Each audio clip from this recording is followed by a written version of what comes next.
Salut les Anacalypsiens, bienvenue dans cette nouvelle vidéo d'Anacalypsie. Aujourd'hui on va parler de super-héros et non pas de Spider-Man, parce que comme vous avez pu le voir dans le titre, on va parler de Black Widow. Que j'ai vu quasiment dès qu'il est sorti au cinéma. Il est sorti le mercredi... mercredi combien? Mercredi 7 juillet. Voilà, et puis moi je l'ai vu le vendredi 9. Du coup, la vidéo elle sort maintenant, au mois d'août. Voilà, parce que vous avez déjà eu deux critiques de films au mois de juillet, donc Cruella et Raya et le dernier dragon. Donc cette vidéo-là sort un mois plus tard, mais bon, en soi, c'est pas très très grave. Voilà, de toute façon, le but de ma vidéo, c'est juste de dire ce que j'en ai pensé, des bons points, des mauvais points, et non de vous dire allez le regarder ou n'allez pas le regarder. Donc en soi, que je le sorte un mois plus tard ne changera rien à votre façon de voir le film, parce que ce n'est pas mon but de vouloir changer votre façon de voir le film. Voilà, donc après il y aura ce film là, parce qu'il y a des films des fois que je fais tout seul, parce que c'est des films que je vais voir au cinéma tout seul. Voilà. Et après, bon, bah, il y a des films un peu plus travaillés, où là, je regarde avec le maître d'Anacalypsie pour l'instant. Comme on est encore qu'au début, presque mi-juillet, avec le maître d'Anacalypsie, on n'a pas encore décidé de l'autre film qu'on travaillera ce mois-ci. Donc voilà. Donc en ce qui concerne Black Widow, alors en soi, j'ai beaucoup aimé. Voilà, je trouve pas que c'est un mauvais film. Après, je l'ai beaucoup aimé, mais il y a quand même des petits défauts. Et on va commencer par les mauvais points pour finir la vidéo sur une note un peu plus joyeuse. D'un côté, dans les mauvais points, c'est que je trouve que le film est à la fois lent et rapide. Je vais m'expliquer. En gros, le film, au début, on nous montre l'histoire, enfin l'enfance de Natasha, voilà, comment elle était avant de retourner en Russie, comment globalement pendant le générique, comment elle est devenue une veuve, quoi. Et en fait, à la suite de ça, bah, on la voit forcément, elle fuit plutôt parce qu'on est juste après Civil War, au moment où tous les autres, Sam, Scott et Hawkeye ont été emprisonnés. Et du coup, elle fuit, elle part en Norvège. Ensuite, du coup, elle retrouve sa sœur à Budapest. Sa sœur qui également, elle fuit, mais elle fuit, j'ai oublié le nom du général, voilà, elle fuit le général. Et du coup, les deux sœurs se retrouvent. Elle fuit je vais dire les sirènes. Pourquoi les sirènes? Les veuves noires. Comme elles arrivent à fuir, elles disent bon bah faut qu'on détruise la chambre rouge. Du coup, elles partent libérer le père de prison, enfin le garde rouge. Ensuite, une fois qu'ils ont récupéré le garde rouge, ils vont voir Mélina. Une fois qu'ils ont vu Mélina, hop, ils se retrouvent dans la chambre rouge. Et ensuite, bah voilà, scène finale, hop, le film est terminé. C'est-à-dire qu'en fait, d'un côté, c'est très très rapide parce qu'en 2 heures, on fait vraiment tout ce chemin-là. Et en fait, en même temps, il y a des scènes qui sont que je trouve très longues et un peu pas ennuyantes, mais presque. Quoi, voilà, par exemple, la scène dans le magasin où Yelena et Natasha sont en train de parler, où Yelena se moque un peu de sa façon de prendre la pause et tout, bah, c'est pas forcément des scènes qui sont ultra nécessaires. Les scènes avec Ross, pareil, elles sont pas forcément très nécessaires, et puis voilà, je trouve que ça ralentit le truc. Voilà, c'est vrai que je suis pas très fan de la scène au début avec Ross, ni celle de la fin, mais ça on y reviendra dans le point suivant. Mais par exemple, même quand les quatre se retrouvent à table, qui se retrouvent après 20 ans, pareil, la scène elle est longue à débuter, à devenir intéressante, quoi.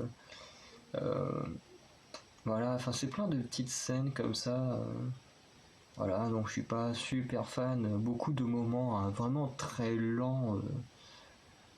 Et bon après ces moments lents sont souvent suivis d'un petit côté boom explosif.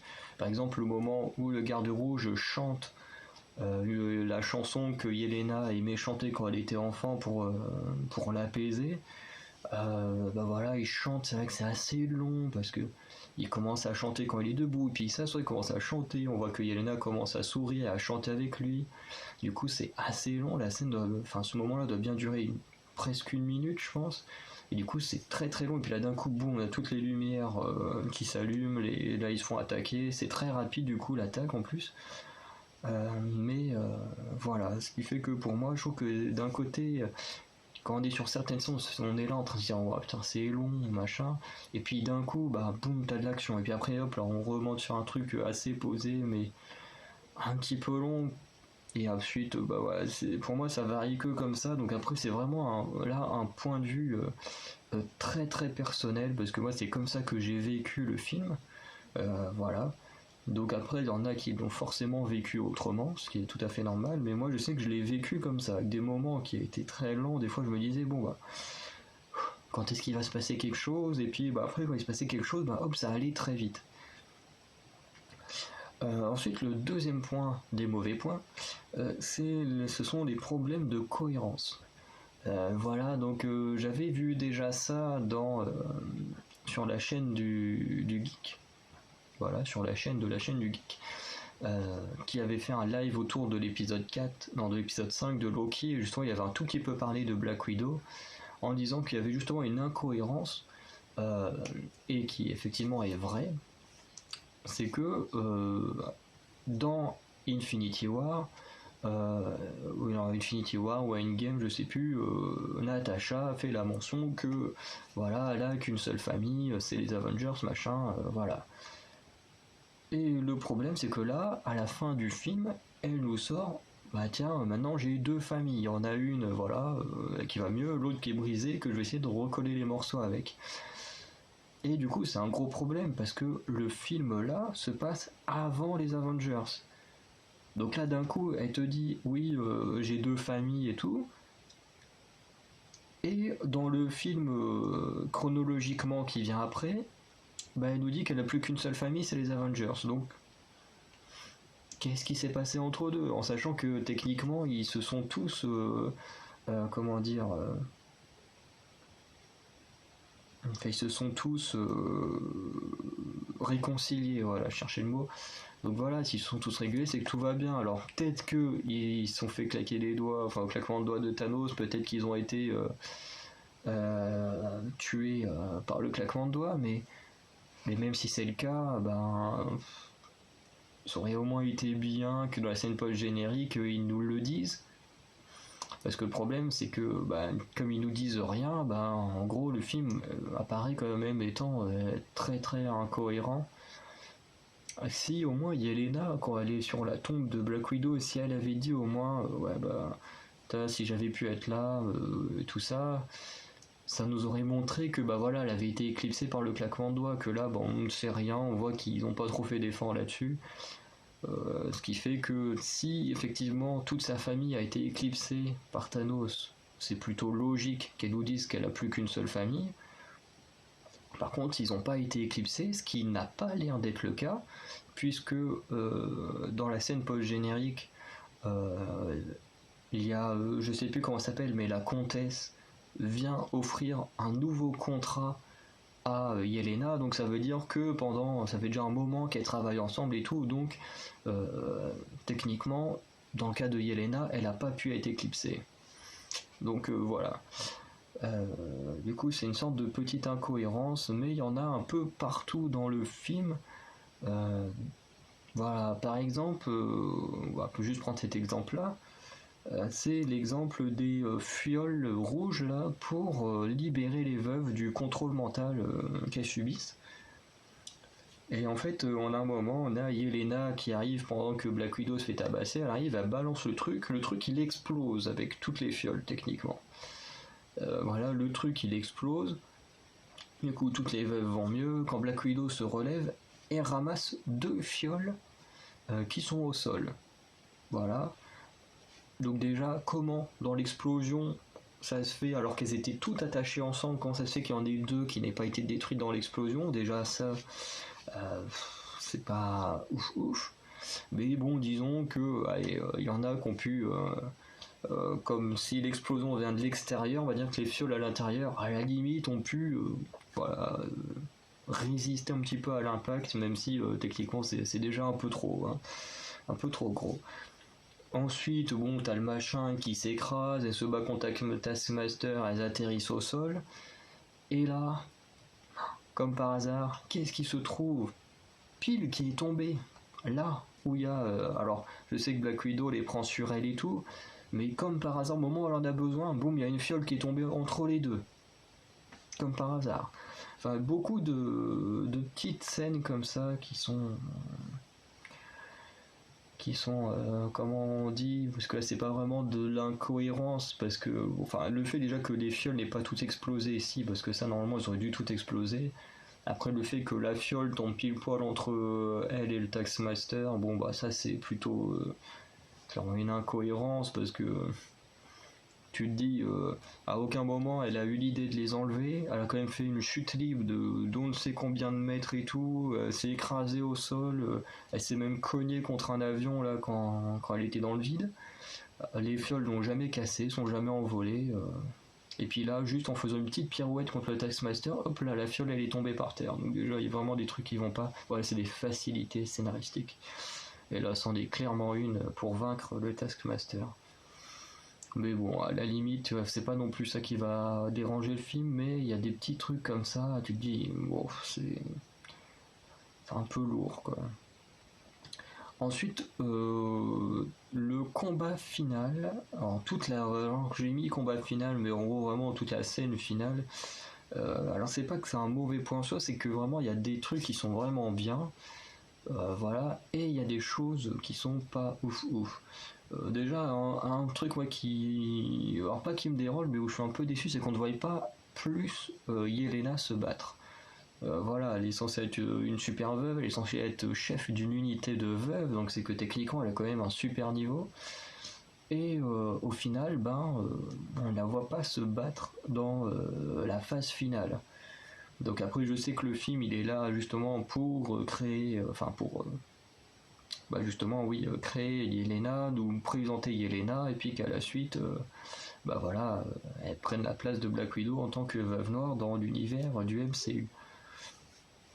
Mais j'aurais aimé qu'elle se batte un petit peu plus, parce que vraiment, de tout le combat final, tout ce qu'elle fait, c'est mettre un gars KO, lancer la grenade, enfin lancer les fioles là, qui explosent pour sauver Black Widow, et ensuite prendre un bâton et exploser les hélices et un petit moteur de l'avion dans lequel le général méchant, je sais plus comment il s'appelle, essayait de s'enfuir. Vraiment, elle a fait que ça. En sachant que quand sont venus pour faire évader le garde rouge de prison, pareil, elle a rien fait, elle était restée dans l'hélico, elle a juste fait un tir de bazooka et du coup qui a déclenché l'avalanche et tout. À part ça, voilà, d'un côté c'est un peu décevant parce qu'on l'a teasé comme quand même quelqu'un de vachement forte. Quand on voit son combat contre Black Widow, là on se dit waouh, elle est vachement puissante, elle est super forte. Vraiment dans les combats, elle va être géniale. Et au final, en fait, on la voit pas vraiment combattre à la suite. Et d'un côté, c'est compréhensible parce que quand même le film c'est sur Natasha Romanoff le film, donc c'est quand même logique que Natasha soit plus mis en avant. Mais ça, c'est un peu décevant. Pareil pour le garde rouge. Le garde rouge, c'est censé être un super soldat comme Captain America. Et son combat contre le Taskmaster, déjà il se fait démonter. Alors que lui, il a quand même une super force et non le Taskmaster. Et en plus, on ne voit pas grand chose du combat, quoi. On voit à peine 20-30 secondes en tout et c'est vraiment pas grand chose, quoi. Ensuite, le problème après, c'est le méchant en lui-même, le général, qui est pas trop intéressant. En fait, moi, ce que j'aime bien dans les univers Marvel, c'est quand il y a vraiment des vrais combats entre méchants. Quand on a vu les combats, alors pas dans Infinity War, la fin, vraiment le dernier combat entre Thanos contre ceux qui sont au Wakanda, j'aime pas du tout. Mais le combat qu'il y avait entre Thanos sur Titan et tout, là, c'était génial. La bataille finale d'Endgame, elle est vraiment pas mal. Qu'est-ce qu'on a d'autre? On va dire dans les autres films, euh, le combat des gardiens contre Ego est pas trop mal. Il y a quand même beaucoup d'action et tout, même si en soi c'est pas non plus oufissime. La bataille contre Ronan, j'aimais bien aussi. Bon, jusqu'à ce qu'il s'explose sur Terre et puis que ça finit en battle de danse. Enfin, voilà, mais toute la partie un peu avant est plutôt pas mal. Voilà. Après, qu'est-ce qu'on a Le Iron Man 1, on avait un beau combat entre Iron Man et Iron Monger.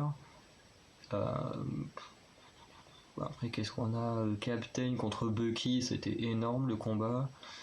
Euh, voilà, enfin, ce que je veux dire, enfin, je sais pas si vous voyez d'où je veux en venir, mais vraiment, quand le méchant est bon, enfin, pas forcément bon, mais qu'il est. Qu'en même temps, peut y avoir un bel affrontement entre le méchant et le gentil, et même dans les films d'action, c'est ce qui est énorme. Genre, moi, quand je vois dans Mission Impossible, je sais que ce que j'aime le plus dans le 6, c'est les combats. Enfin, déjà, la course-poursuite, elle est énorme. Pour moi, c'est la meilleure course-poursuite que j'ai vue au cinéma. Parce que c'est une course-poursuite où, pour une fois, de tous les films que j'ai vus, j'en ai vu des centaines et des centaines, mais pour une fois, les flics ne sont pas des nigauds dans ce film. Vraiment, t'as peut-être une voiture de flic qui se prend un accident et c'est tout, quoi. Mais voilà, mais pour en revenir enfin, oui, non, il y a aussi le combat entre Henry Cavill et Tom Cruise à la fin. Bon, ils sont dans un état pas possible, mais je trouve vraiment quand même cool. Et voilà quoi. Que là, bah, le problème du général, c'est que déjà c'est un général et il sait pas se battre quoi. Il fout 3 coups de poing à Black Widow et puis c'est tout. Voilà, parce que lui il est vraiment dans le contrôle, le pépère dans son fauteuil. Et pour moi, c'est un petit défaut. Parce qu'au final, on se dit, bah, il n'y a pas de combat. En plus, le mec, il meurt dans l'explosion de son avion, quoi. Il n'y a personne qui vient vraiment le buter à main propre. Parce que j'aurais beaucoup aimé, surtout quand Yelena dit, allez, je vais m'en occuper. Je me suis dit, tiens, c'est bien, elle va le buter. Puis, bah, enfin, techniquement, elle est quand même la cause de la mort du mec, mais pas de la façon que j'aurais voulu. Et voilà. Après, le problème aussi, c'est quand tout s'est écrasé. Bon, déjà, la scène où ils sont en chute libre, où tu dis, ils ont quand même beaucoup de chance. Quand même, réussir à éviter tous les trucs. Mais bref, le problème c'est qu'une fois qu'ils sont au sol, t'as tout qui s'écrase, Black Widow dit aux autres de partir, tout le monde s'en va. Euh... Oula, attends, ouais, je viens de repenser à un truc. Dans les bons points. Euh... Et en fait, du coup, elle a appelé le général Ross, donc il y a Ross qui vient. Du coup, il y a le garde rouge avec les veuves. Bon, avec toutes les veuves, parce que globalement, même Melina et tout, sont des veuves. Vraiment, tout, elle s'en va. Et près de Taskmaster avec elle aussi, qui est libérée du contrôle du général. Hop, tout le monde s'en va. Et du coup, Natasha, elle reste là, au milieu des ruines, avec les voitures qui lui foncent dessus. Du général Ross. Et là, pour moi, ce qui pose un gros problème sur cette fin de scène, c'est comment elle a pu s'enfuir. Vraiment, j'aimerais qu'on m'explique comment elle a pu s'enfuir. Parce qu'on va pas me dire qu'elle a pu prendre un vaisseau ou quoi que ce soit, parce que tous les trucs sont explosés. Voilà, le seul vaisseau qui était potable, il vient de se barrer. Voilà, donc il n'y a pas de véhicule, il n'y a rien, à part ceux du général Ross. Et le truc, c'est que tu vois, tu as au moins 6 ou 7 voitures qui arrivent. Donc, c'est-à-dire que techniquement, elles sont toutes chargées de mecs du SWAT. Donc je veux bien que Black Widow soit forte, mais de réussir à battre tout le monde et de se barrer, voilà quoi, juste après un combat, une chute libre de je sais pas combien de mètres de haut et tout, enfin elle a quand même pris cher pendant cette fin. Donc je me dis, c'est vraiment pas terrible quoi. Et en plus, elle est encore là en train d'attendre. Les mecs, ils sont à peine 100-200 mètres d'elle en voiture, en train de foncer vers elle, et puis elle est là en train de regarder, en train d'attendre. Tu te dis, mais qu'est-ce qu'elle va faire quoi? Enfin, j'aime pas du tout cette fin. Vraiment, j'ai vraiment du mal. Vraiment, toute la scène finale, il y a des très beaux trucs et il y a des trucs. Voilà, parce que vous le voyez dans le générique, il y a la petite scène au rapport au film, justement, est une scène de Yelena, justement dans cette phase finale du film. que je trouvais drôle, donc du coup je l'ai mis en générique, mais à part ça, voilà, il y a des trucs qui sont bien, des trucs qui sont pas très très bien. Ensuite, le dernier point pour moi qui n'est pas bien, c'est le Taskmaster. Et là, c'est plus mon amoureux des comics qui parle, mais avant, j'aimerais expliquer un truc, parce que si je n'explique pas, les gens vont dire oui, c'est parce que le personnage s'est transformé en femme, que t'aimes pas ça, nanana. Alors du coup, ce n'est pas le cas dans ce film. Alors effectivement, il y a des fois où ça me dérange qu'on transforme des personnages masculins en personnages féminins, et des fois où ça ne me dérange pas. Dans le cas du Taskmaster, ou maître de corvée en français, ça ne me dérange pas plus que ça parce que le mec c'est un mercenaire. Euh, En plus, je ne suis même pas sûr qu'on connaisse sa vraie identité au Taskmaster dans les comics. J'ai essayé de regarder si on connaît son identité, mais je ne crois pas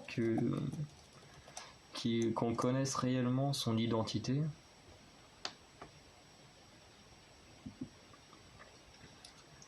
Le maître de corvée. Ouais, par contre, en français, c'est tellement moche. Alors, ouais, il a quand même un nom, mais après. Apparemment, son vrai nom, c'est Anthony Tony Master.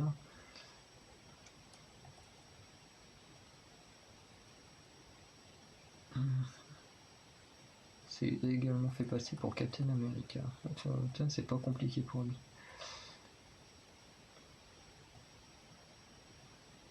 Mais voilà, après le Taskmaster, c'est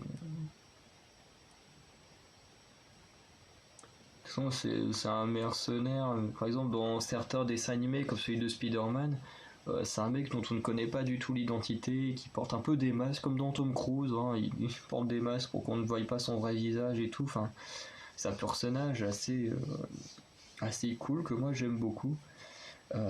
Parce que à la base, c'est un gars qui est né avec cette capacité de reproduire tout ce qu'il voit.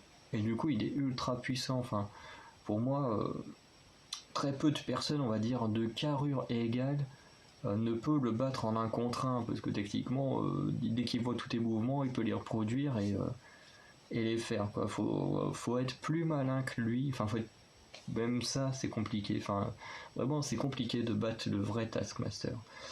Et là, c'est pas vraiment le fait que ce soit une femme, parce que le fait que ce soit une femme me dérange pas, parce que, ben voilà, c'est un personnage qui, en général, est énigmatique. Qui, voilà, qui est compliqué, qui a toujours son masque de crâne et tout, donc du coup on ne connaît pas, on voit rarement son visage. Moi je l'ai vu dans quelques comics où il travaille pour le Shield, j'ai jamais vu son visage, donc en soi c'est pas dérangeant. Par contre un cas où ça me dérange et on reste dans l'univers Marvel, c'est au niveau du film qui viendra cette année ou l'année prochaine, ce sont les Éternels. Parce que là, ça me dérange énormément. Alors énormément, c'est pas ça qui va empêcher d'aller voir le film et qui va me décevoir du film. Mais ce qui me dérange en fait, c'est que des personnages masculins ont été transformés en personnages féminins. Et ce qui me dérange en fait, c'est que euh, les éternels ne sont pas autant. Enfin, le nombre d'éternels qu'il y a dans le film, ce n'est pas le vrai nombre d'éternels qu'il y a dans les comics. C'est-à-dire qu'il y aura peut-être, j'ai une connerie, mais je crois qu'il y a à peu près une dizaine d'éternels dans le film, alors que dans les comics, il y en a au moins une vingtaine, quoi. Il y en a beaucoup, beaucoup plus. Et le truc, c'est que dans les éternels, il y a beaucoup de personnages masculins, beaucoup de personnages féminins, et du coup, je trouve ça complètement débile de transformer des personnages masculins en femmes, alors qu'à côté, il y a d'autres personnages féminins qui n'utilisent pas. Et ça, je trouve ça complètement stupide. Pourquoi ils prennent pas les personnages féminins qu'ils ont déjà dans l'univers au lieu de prendre un personnage masculin et de le transformer en femme, alors que il y a plusieurs personnages féminins qu'ils n'utilisent pas de base pour ce film. Là, par contre, quand c'est comme ça me dérange. Parce que, pas du fait que voilà, ce soit un homme qui devienne une femme, mais du fait qu'il y a d'autres personnages féminins qui font partie des éternels et qui ne sont pas utilisés, et qu'à la place on prend un mec pour en faire une femme. Et là dans des cas comme ça me dérange. Donc voilà, c'était juste la petite parenthèse pour expliquer. des cas où ça peut me déranger, des cas où ça peut ne pas me déranger. Donc voilà, après vous, dites-moi vous ce que vous pensez de ce truc-là, de transformer des personnages masculins en femmes, si vous ça vous dérange, si ça ne vous dérange pas, enfin voilà, n'hésitez pas à me dire ce que vous en pensez. Mais du coup, le Taskmaster, c'est vrai que ce qui m'a dérangé, c'est que déjà, on n'est pas beaucoup de scènes avec lui, enfin avec lui, avec elle plutôt, parce qu'on a la scène où elle attaque Black Widow sur le pont, où là on a une très belle scène de combat, très court mais vraiment super. Ensuite, elle poursuit dans une sorte de tank, ou enfin je sais pas trop, un véhicule blindé, elle les poursuit il y a une course poursuite. Je sais même plus comment ils arrivent à s'échapper de la course poursuite. Ah oui, c'est dans le métro, ouais, elles se mettent dans une planque et tout. Du coup, on n'a pas trop l'occasion de voir combattre. Ensuite, on la revoit que tout à la fin, et là, bah, malheureusement, son combat, c'est contre le garde rouge, et on ne voit quasiment rien. Et ensuite, quand elles font leur chute dans le vide et qu'elles arrivent en bas, pareil, le combat il dure peut-être 1-2 minutes, et c'est même pas un vrai combat parce que Black Widow, elle veut pas se battre, donc voilà. Et du coup, c'est très très problématique parce que le Taskmaster, c'est censé être un mercenaire. Voilà, il est censé être ultra pété, être ultra puissant et tout. Et là, bah, en fait, c'est juste une personne contrôlée, comme toutes les veuves noires, qui en plus n'a même pas cette capacité de base, quoi. C'est après son traumatisme où le mec il explique, parce que du coup, quand Black Widow a fait exploser le bâtiment où elle était, du coup, voilà, elle finit défigurée et tout. Du coup, comme le mec il lui dit, il lui a implanté une puce dans le crâne, voilà, et puis que maintenant elle peut. Voilà, lire tous les mouvements des autres et les reproduire, ce qui fait que ce n'est même pas une capacité de naissance comme le vrai Taskmaster. Et ça, bah, j'avoue que ça m'a un peu déçu. Voilà, alors je ne déteste pas le personnage, hein. Honnêtement, je ne déteste pas parce que bah, son origine est quand même sympa. Mais c'est vrai que bah, j'aurais aimé voir un vrai Taskmaster, un mercenaire pur et dur qui est juste là pour le fric et qui est prêt à aller toucher les gentils ou chez les méchants tant qu'on lui offre une grosse somme d'argent et pas que ce soit un pantin d'un méchant bah, qui est beaucoup moins sympa qu'un Taskmaster, quoi. Mais voilà, après c'est pas non plus une catastrophe, mais c'est vrai que bon, j'ai un peu de mal avec cette version du Taskmaster. Après, normalement, on devrait le revoir plus tard, d'après ce que j'ai compris. Donc, à voir comment ce personnage va évoluer. Donc, ensuite, on va parler des bons points. Et dans les bons points, j'ai noté les scènes d'action. Parce que vraiment, il n'y en a pas tant que ça. Même quand il y en a, après, elles sont assez courtes, mais je les trouve plutôt très bonnes, très bien chorégraphiées. Et vraiment très bien foutues, quoi. Pas grand chose à dire. La course poursuite dans Budapest est plutôt sympa, même si ça a dû coûter très cher vu tous les véhicules qui explosent pendant leur fuite. Mais voilà, plutôt sympa. Vraiment le combat par contre entre les deux veuves, Black Widow et Yelena, c'était un combat qui était vraiment bien violent et tout. Après, les autres combats sont très bien. Celui du pont entre Taskmaster et Natasha est vraiment pas mal aussi. Voilà, il y a pas mal de bonnes petites scènes de combat. Donc, qui sont plutôt, pour moi, les meilleures scènes de combat qu'il y a eu dans le film sont vraiment les scènes les plus courtes, mais qui sont vraiment géniales. Ensuite, l'histoire en général, j'ai plutôt bien aimé. Voilà, avec toute cette famille voilà, qui n'est pas réelle. Voilà, les filles ont été entre guillemets adoptées pour que le gardien et Mélina puissent faire semblant d'être une bonne famille parfaite aux États-Unis et tout. Après le fait qu'elles aient été séparées, puis elles se retrouvent à nouveau tous les quatre et finissent par quand même se réconcilier et tout. Mais vraiment, j'aime beaucoup l'histoire en général. Voilà, moi les histoires de famille, c'est quelque chose que j'aime bien. Voilà, et puis ils n'ont pas été trop dans la facilité. qu'il y a des fois, t'as des films ou des séries où vraiment tu retrouves la personne, ça pardonne en 5 minutes et ça c'est insupportable. Que là, par exemple, entre Yelena et le Gardien Rouge, vraiment, faut attendre vraiment la toute fin du film pour qu'elle pardonne à son père. Enfin, c'est elle qu'elle considère comme son père, quoi. Donc voilà, ça c'est un truc que j'aime bien. Et, euh, et voilà. Et puis même avec Black Widow, on sent que les deux, enfin, il y a encore du ressentiment, quoi. Elles sont obligées de faire les choses ensemble parce qu'elles veulent toutes les deux, ont toutes les deux le même objectif. Mais on sent qu'il y a quand même encore un peu de rancœur jusqu'à la fin du film également. Donc ça, j'aime bien qu'ils n'ont pas été et voulu régler les problèmes familiaux trop vite pour voilà, créer une vraie équipe pour combattre le général. Voilà. Même si au final, ils arrivent quand même à être unis assez facilement pour battre le méchant, mais bon, voilà, c'est un petit détail. Après, ce que j'aime bien aussi, c'est le truc, tout ce qui tourne autour des veuves en général, avec le contrôle mental. Et bon, après le fait que ce soit un petit gaz machin qui les libère, bon, voilà, c'est un choix comme un autre. Hein. Mais ce que j'aime bien, c'est que ça peut faire référence aux, aux violences faites par les femmes qui, alors même s'il y a aussi des femmes hein, qui martyrisent leurs hommes, je préfère le préciser ici, même si c'est moins courant, ça existe, voilà. Mais ça peut rappeler toutes ces femmes qui sont battues et qui du coup n'osent pas quitter la personne qui les martyrise. Voilà, parce que là globalement il n'y a que des femmes qui contrôlent comme ça. Plus ou moins par la violence, parce que comme Black Widow lui dit quand elle se prend des 2-3 coups de poing, qu'elle dit voilà, hein, c'est plus facile quand tu frappes des gamines et tout, donc c'est-à-dire que les gamines sont tabassées quand elles sont jeunes.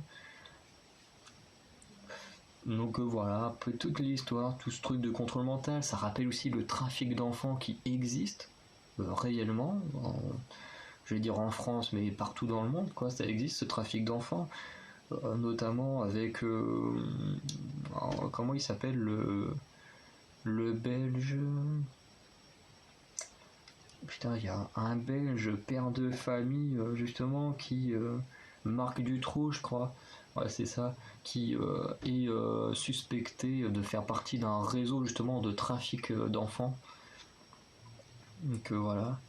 Euh, Voilà, faut savoir que ça existe. Et en plus, ce qui est assez marrant, c'est que hier ou avant-hier, j'ai regardé un film avec Iko Uwais, que j'aime beaucoup cet acteur. Je trouve que c'est un des meilleurs acteurs de films d'arts martiaux de notre époque. Voilà, parce que bon, les gens plus âgés, forcément, me diront que c'est plutôt du Jet Li ou des acteurs comme ça. Mais c'est vrai que moi, j'ai grandi avec Iko Uwais, donc voilà, c'est plus mon modèle. Mais Mais du coup, dans ce film, oui, c'était un peu la même chose. Enfin, la même chose. Ça n'a rien à voir avec les super-héros, mais on avait du coup Iko Uwais, du coup, qui trahissait, parce que de toute façon, il a perdu la mémoire, donc à cause d'une balle qui s'est pris par son ancien clan, parce que lui, il voulait quitter son gang et tout. Et au final, on se rend compte que dans ce gang, t'as des petites filles qui sont enlevées et du coup qui sont martyrisés, travaillés psychologiquement pour devenir des armes dans ce gang. Ce qui est notamment le cas, parce que parmi ces généraux, on va dire, de méchants, t'as un homme et une femme, et du coup cette femme vraiment a subi toutes ces choses-là avant de devenir une super tueuse pour le méchant. Et du coup là c'est un peu pareil, voilà, on enlève des jeunes filles et puis on en fait des armes. Voilà, donc je ne dis pas que dans la réalité, tous ces jeunes enfants, parce qu'il n'y a pas que des jeunes filles, mais c'est plus souvent des jeunes filles qui sont enlevées que des jeunes garçons. Voilà, je ne dis pas que elles, on les enlève pour en faire des armes, mais le trafic d'enfants existe, voilà. Et du coup, ça rappelle un peu tous ces trucs qui peuvent exister dans notre réalité, voilà, qui sont inclus dans le film, et ça, je trouve ça assez intéressant. Ensuite, on a un troisième point que j'ai bien aimé, c'est les clins d'œil. J'en ai noté deux. Le premier, c'est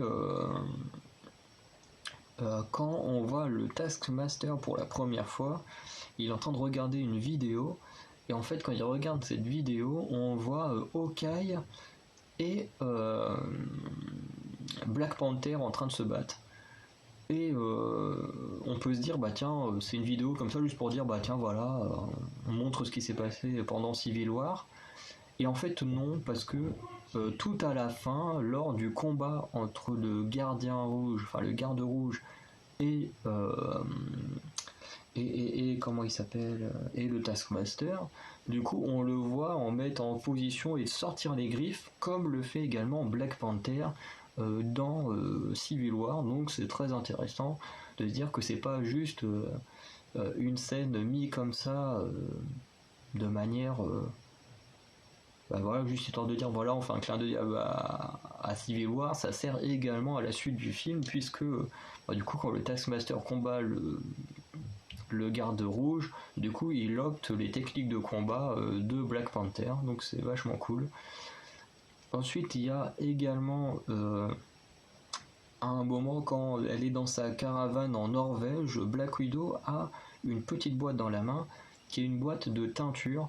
Et en fait, à un moment, quand elle tourne la boîte, on voit que c'est de la teinture blonde, donc qui fait référence à, bah, forcément, on le voit dans la scène juste avant le générique, mais surtout qui fait référence à la suite, donc quand elle est teinte tout en blonde et qu'elle est rebelle dans le camp de Captain America contre le général Ross. Ensuite, on a pas mal de petites références à Hawkeye, Budapest, plusieurs fois, il mentionne Barton, machin, quand ils sont dans la planque de Budapest, que Yelena lui dit, bah tiens, quel genre de balle peut faire ça dans le mur, et que Black Widow lui dit, bah c'est pas des balles, ce sont des flèches. Voilà. Si au niveau de la scène du coup que le Taskmaster regardait entre Hawkeye et Black Panther, il reprend également des scènes, enfin il reprend également la façon de combattre de Hawkeye, puisque dans la course poursuite, d'un coup il sort un arc, une flèche explosive, et il tire sous la voiture, enfin la flèche se loge sous la voiture et fait exploser la voiture où se trouvent Yelena et Black Widow. Et du coup, ça fait référence au fait que bah, Hawkeye combat à l'arc et qui possède également des flèches explosives. Donc voilà, ces petites vidéos servent également à ça voilà, dans le film. Et ensuite, oui, il y a un truc, alors je veux vérifier rapidement, parce qu'il y a un nom de super-héros russe qui a été mentionné. Et je veux juste vérifier, parce que je crois que le garde rouge a déjà été le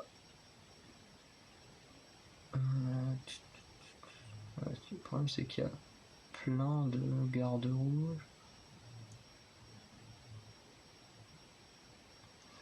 Ok, donc attends, on a quoi comme nom? Krasny Dynamo. Ah non, c'est celui-là. Ah oui, non, c'est parce que c'est vrai qu'en anglais c'est Crimson Dynamo. Anton Vanko, Boris, Alex Nevsky, Dimitri. Il y a tellement de personnes qui ont été à la Dynamo, mais en même temps, c'est vrai qu'il y en a qui se sont fait buter et tout. Donc, attends, il y en a qui ont fait partie d'une équipe avec rejoint les super soldats soviétiques. Je pense que le garde rouge en faisait partie. La grande ours, Darkstar, Dynamo. Ah ouais, le garde rouge en faisait même pas partie. Ok.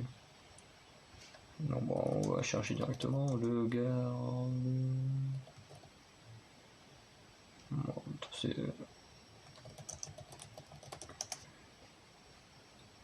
Le gardien rouge, ouais, si c'est bien ça. Gardien rouge. Alors, qu'est-ce qu'il a comme nom, lui? Alliance Francis oh là là. Ah bah là, oui, ok, il y a eu 7 gardiens rouges en tout. Alexei Lebedev, qui a combattu les nazis à côté de Namor et Captain America. Il y en a un qui était le mari de la veuve noire de Natasha. Qu'est-ce qu'on a?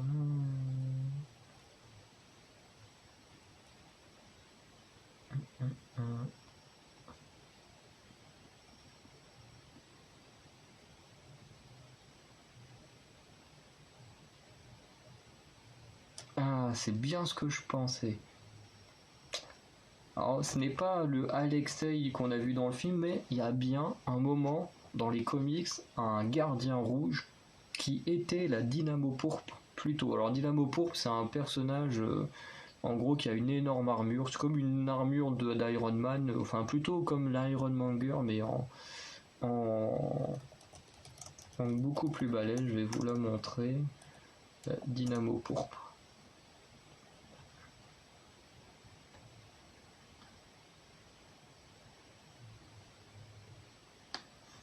Ah ouais, non, il y a des versions. J'avais vu une version en comics ou en dessin animé où il était vachement balèze. Mais globalement, voilà ce qu'est la Dynamo Pourpre. Bon, voilà, c'est juste un mec en armure, quoi. Mais russe. C'est un Iron Man russe. Et voilà, du coup, parce qu'à un moment, en fait, il y a Yelena qui lui dit à Alexei, oui, de toute façon, tu penses qu'à toi, voilà, à nous bassiner avec ta fierté d'avoir été le Dynamo Pourpre. Et puis là, il fait, non, c'est le Red Guardian. Et en fait, du coup, tout de suite, j'ai capté, je me suis dit, attends, il n'y a pas un gardien rouge qui a été Dynamo Pourpre avant d'être le gardien, avant d'être le garde rouge. Et du coup, là, bah, voilà, je viens de voir les recherches, et effectivement, il y a bien un garde rouge qui a été la Dynamo Pourpre avant dans les comics. Du coup, bon, même si c'est pas un Dynamo Pourpre qui s'appelle Alexei, bah, c'est quand même super cool qu'il y ait cette petite référence. Alors, je sais pas si beaucoup l'auront capté. Moi, je sais que ça m'a choqué. Enfin, c'est pas que ça m'a choqué, mais je l'ai capté tout de suite parce que ouais, je sais même pas pourquoi. Si, j'ai vu des dessins animés où ils apparaissaient en tant qu'ennemis des Avengers ou une connerie comme ça, ou en adversaire des Avengers, et ensuite ils s'aidaient pour affronter une menace un peu plus forte dans des dessins animés, parce qu'en comics je les ai jamais vus, c'est quasiment sûr. Puis après j'ai lu l'encyclopédie, l'énorme encyclopédie, moi ils l'ont à ma médiathèque, et du coup je l'avais emprunté une ou deux fois justement pour le lire en entier. Du coup, bah voilà, c'est peut-être des données qui m'étaient restées en tête. Donc voilà un peu les petits clins d'œil. Ensuite, au niveau des acteurs, bon, il n'y a pas grand chose à dire, mais bon, Scarlett Johansson elle fait son travail comme d'habitude, c'est une très bonne actrice, même si c'est pas non plus mon actrice préférée, ça reste une très très bonne actrice. Bon, donc qui n'est pas sur mon mur. Non, non, il y a Thanos, mais il y a pas, il y a Black Panther. De toute façon, je pense même pas avoir d'affiche de Black Widow. En plus, la preuve des affiches, c'est que je suis pas super fan de l'affiche de Black Widow en France. Je la trouve pas super stylée. Ensuite, Rachel Weisz,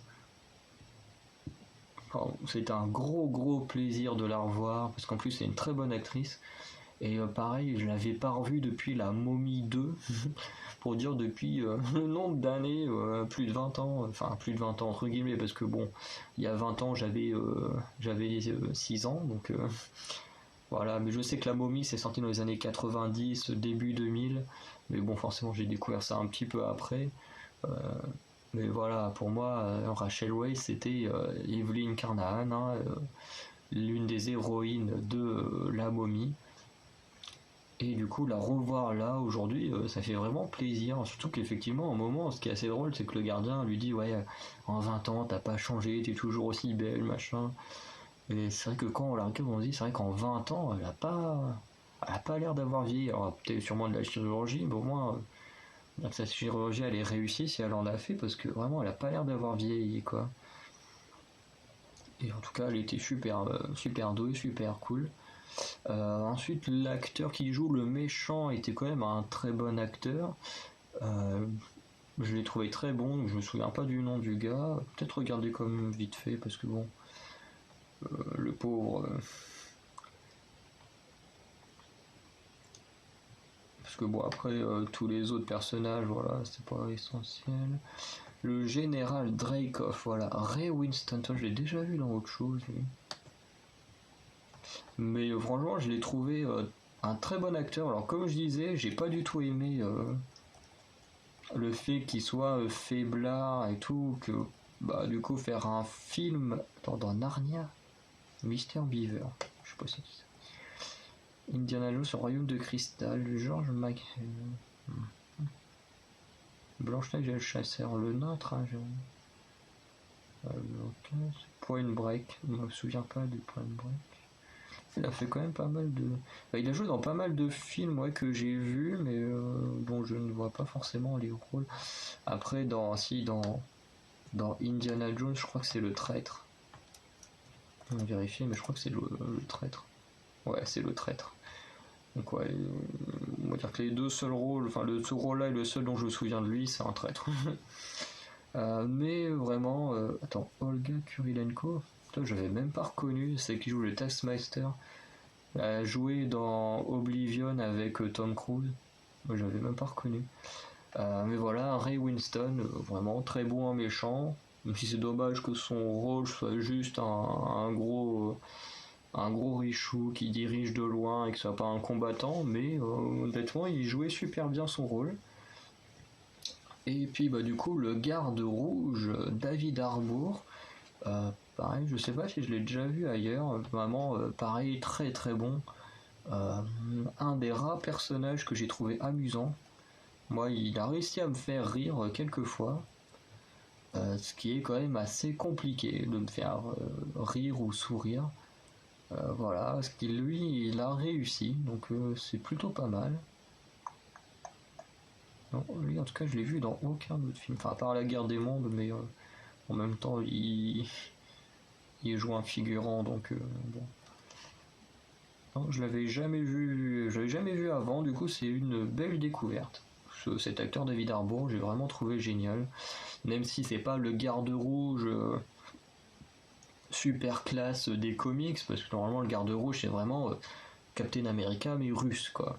Bon, peut-être pas aussi fort et tout que Captain America, mais c'est vraiment l'équivalent de Captain America mais en russe.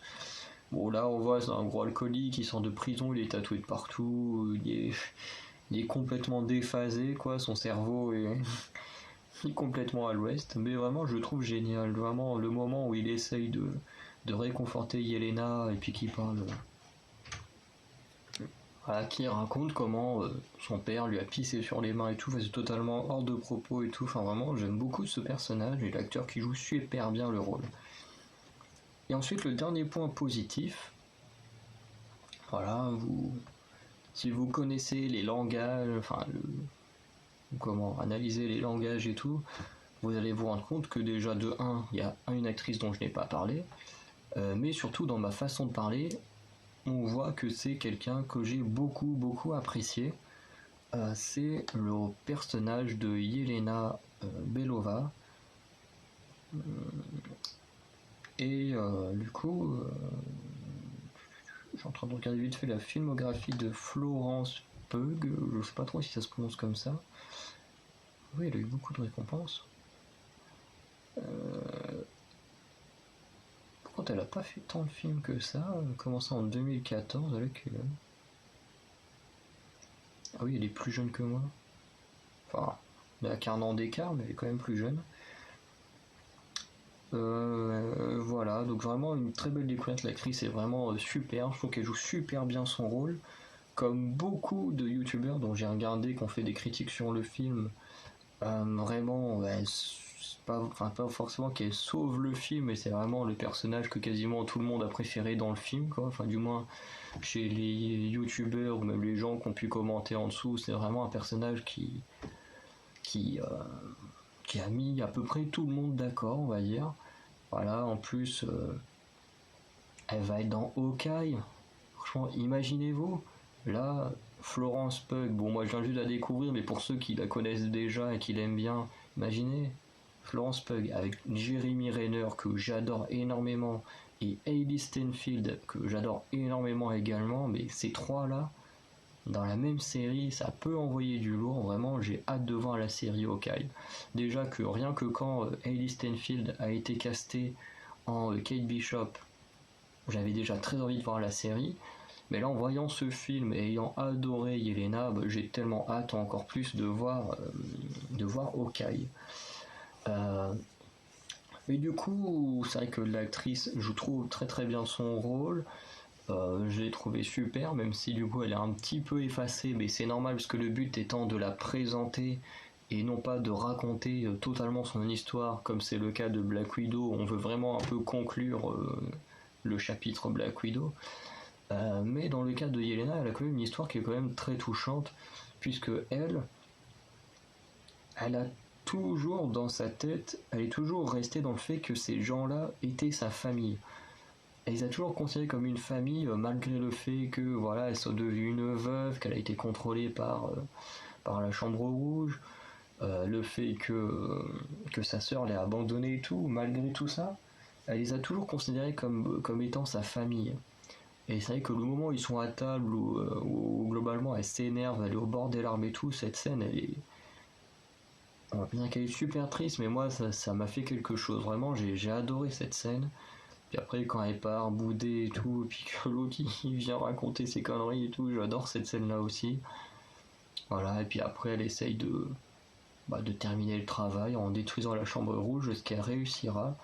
Donc voilà, elle n'est pas non plus encore ultra trahie, que le but était juste de la présenter pour dire bah voilà, c'est elle, la nouvelle Black Widow, en sachant que Yelena Belova existe bien et bien en tant que veuve noire dans les comics.